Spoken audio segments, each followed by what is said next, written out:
Patients എന്നോട് ചോദിക്കാറുണ്ട്, doctor എനിക്ക് ബൈപോളാർ ഡിസോർഡർ ഉണ്ടോ?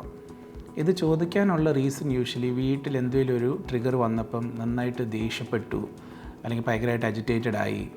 അപ്പം പാർട്ട്നേഴ്സ് അല്ലെങ്കിൽ വീട്ടുകാർ തന്നെ ചിലപ്പോൾ എന്തെങ്കിലും ഒരു ഡൗട്ട് പറഞ്ഞു കാണും, ഇത് നോർമൽ അല്ല, എന്തെങ്കിലും ഇഷ്യൂ ഉണ്ടോ.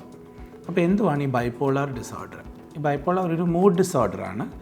ആൻഡ് അതിനകത്ത് ബൈപോൾ എന്ന് പറയുമ്പോൾ 2 പോൾസ് ഉണ്ട്. ഒന്ന് ഉന്മാദം, ഒരു മേനിയ, ഹൈപ്പോമേനിയ എന്ന് പറഞ്ഞൊരു സ്റ്റേജാണ്.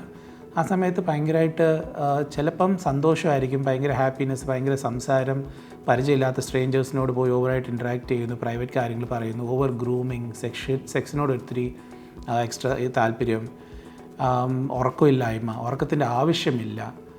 അതാണ് ഒരു സ്റ്റേജ്. ചിലപ്പം ദേഷ്യവും വരുമായിരിക്കും, നല്ല രീതിയിൽ ഭയങ്കരമായിട്ട് ദേഷ്യപ്പെടുന്നു, ചെറിയ ചെറിയ കാര്യത്തിന് ദേഷ്യപ്പെടുന്നു, ഭയങ്കരമായിട്ട് അജിറ്റേറ്റഡ് ആവുന്നു, സാധനങ്ങൾ നശിപ്പിക്കുന്നു, വെർബലി ഫിസിക്കലി ദേഷ്യപ്പെടുന്നു. അതാണ് ഒരു സ്റ്റേജ്. സെക്കൻഡ് പോൾ എന്ന് പറയുന്നതാണ് വിഷാദം, ഡിപ്രഷൻ പോള്. അപ്പോൾ ഇതിൻ്റെ എക്സാക്റ്റ് ഓപ്പോസിറ്റ്, ഒന്നിനോട് ഒരു താല്പര്യമില്ല, ഡിമ്മായിട്ടിരിക്കുക, ഒന്നും ചെയ്യാൻ പറ്റത്തില്ല, എണ്ണീക്കാൻ പറ്റുന്നില്ല. ചിലപ്പോൾ ഈ സ്റ്റേജിൽ ചിലപ്പം കിടക്കുന്നുണ്ടായിരിക്കും, പക്ഷേ ഉറക്കം കിട്ടുന്നില്ല. അപ്പം ഇത് ഡയഗ്നോസ് ചെയ്യുന്നത് ജസ്റ്റ് ഒരു ദിവസം അല്ലെങ്കിൽ ഒരു അരമണിക്കൂർ അല്ലെങ്കിൽ ഒരു ഫ്യൂ അവേഴ്സ് ദേഷ്യപ്പെട്ടതിൻ്റെ പുറത്ത് ഡയഗ്നോസ് ചെയ്യാൻ പറ്റത്തില്ല. ഇതിനൊരു ക്രൈറ്റീരിയ ഉണ്ട്. അത് മിനിമം ഈ ഒരു സ്റ്റേജ് നമ്മൾ ഓൾമോസ്റ്റ് ഒരു 1 വീക്ക്, 4 days to 1 week ഈ ഒരു സ്റ്റേജിൽ തന്നെ നിൽക്കുവാണെങ്കിൽ മാത്രമേ നമുക്ക് അത് ഡയഗ്നോസ് ചെയ്യാൻ പറ്റത്തുള്ളൂ.